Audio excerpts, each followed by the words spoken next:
the Batmobile.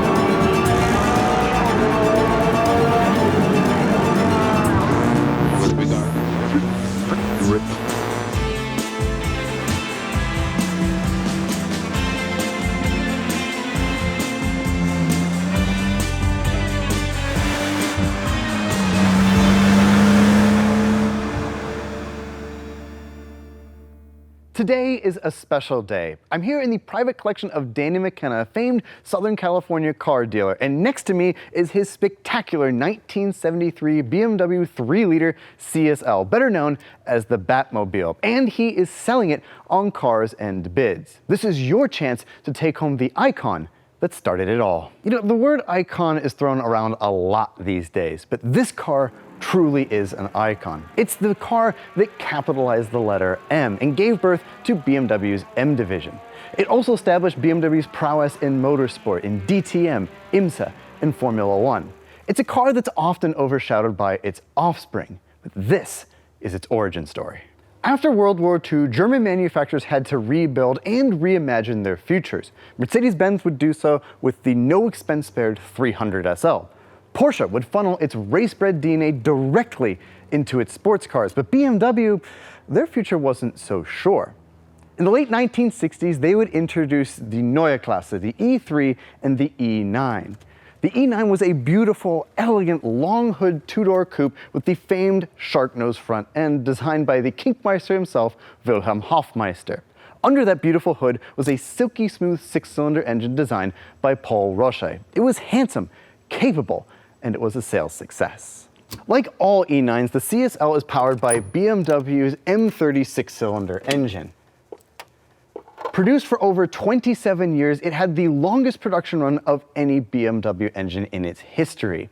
And it helped establish BMW's reputation for silky smooth, refined six-cylinder power. And looking at this one, it's something really special. This restoration is beautiful. Every nut is anodized as it should be. Every hose clamp is oriented properly, and every sticker is exactly where it should be placed. I can't imagine that this car left the BMW factory looking any better than this, and this engine is very indicative of the rest of the restoration. As pretty as this car looks on the outside, it's just as beautiful under the sheet metal. So how did BMW go from that car to this one?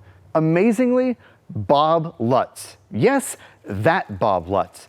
After Ford would finish its spite project against Ferrari, the GT40, Bob Lutz would come from Ford to work for BMW. While Lutz wasn't involved with the GT40, he was involved with the Ford Capri, which dominated touring car circuits in Europe, a thorn in BMW's side.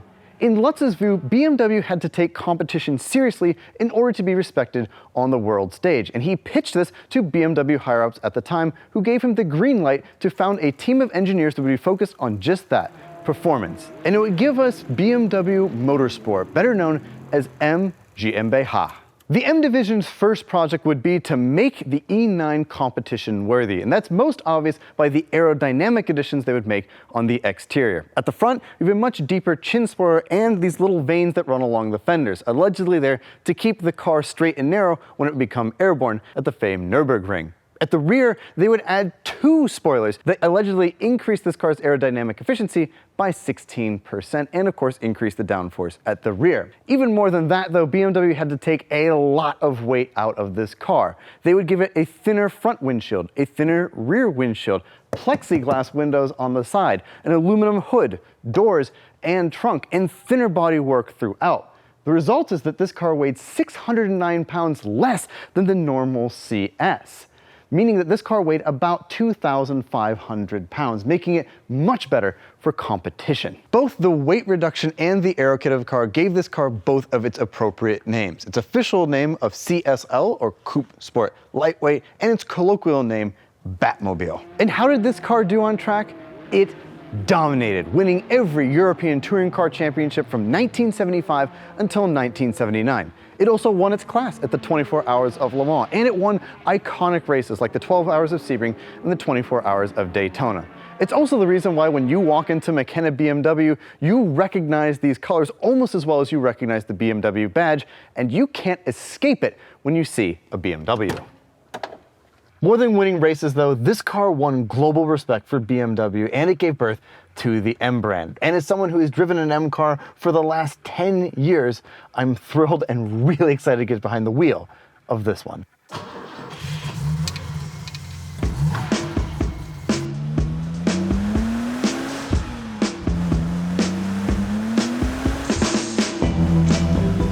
And now I'm sitting with Niki Lauda, Hans Stuck, and so many other legends sat, exploring the dynamics of the E9 in its best form, the CSL.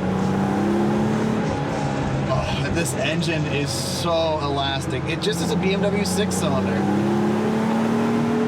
Oh, it just goes. And it's not fast by modern day standards, but it's an experience. This being the lightweight, there's no sound deadening in here. You could get the city package with this car, which basically undid everything that BMW had taken out of it. You got your power steering, you got your electric windows back, you got all that stuff and added it back in. But this car doesn't have it. This car is the way it was intended to be. Stripped out, lightweight, raw, dynamic. And you can tell it's light. It just dances. And oh, this engine, it's so experiential. Oh, it just makes you want to charge down the road. And you know, the ride is very soft, but the dynamics are very good. It's analog. And it's just timeless and just, oh, it just wants to go. It just wants to keep on going. And you know, despite that it's an old car and it's sprung very softly and things like that, the turn-in is nice and the chassis feels very eager. Like it really wants to get a move on.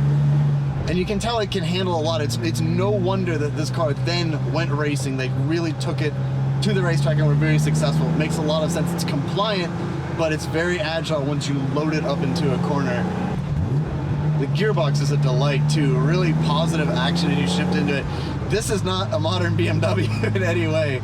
Despite this car being so old, it feels like a BMW. The DNA is all here. I could just tell that it just reminds me of so many cars, great cars after this that I've driven.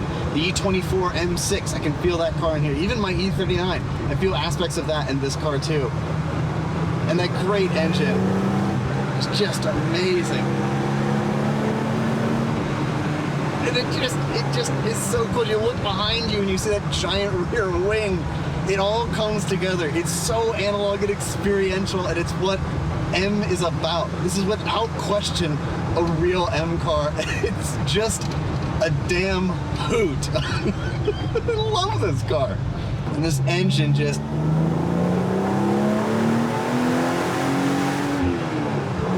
oh. It just transports you back to the time when this car was dominating racing circuits. It's definitely not fast by today's standards, and admittedly, the track-prepared versions of this car were made substantially more power than this. This makes right around 200 horsepower, and the track version's made around 400, and I can only imagine what those are like to drive, but you get a taste.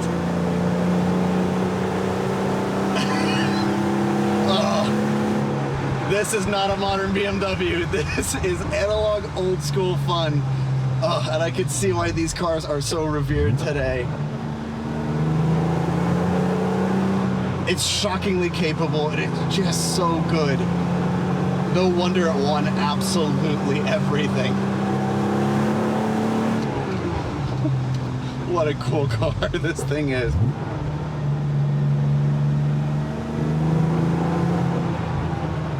Driving this car too, I can't imagine it drove much better when it was brand new. This restoration has made this thing so factory fresh. I have to envision this is what it was like in 1973. It's not a modern GT3, but it's, again, all about the experience. And this restoration is so nice. It's evident that all the money was put into the right places to make this car look great, but it also drives very well too. And not all restorations you can say that about. One more time, we have to listen to that engine, because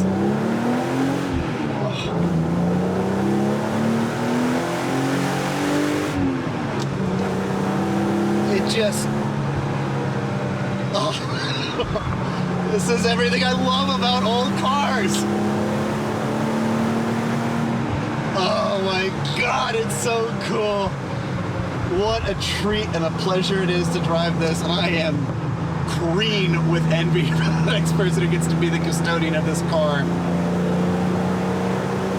It's just, it is a time capsule in the best sense of the phrase. It's just exciting and fun and good, and I'm in love.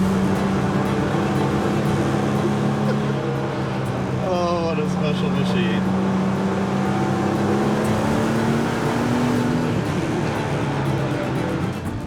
And that is the BMW Batmobile. This is a beautifully restored example of the insane car that gave us BMW M. And it's not locked away in a private collection anymore. It's live now on Cars and Bids.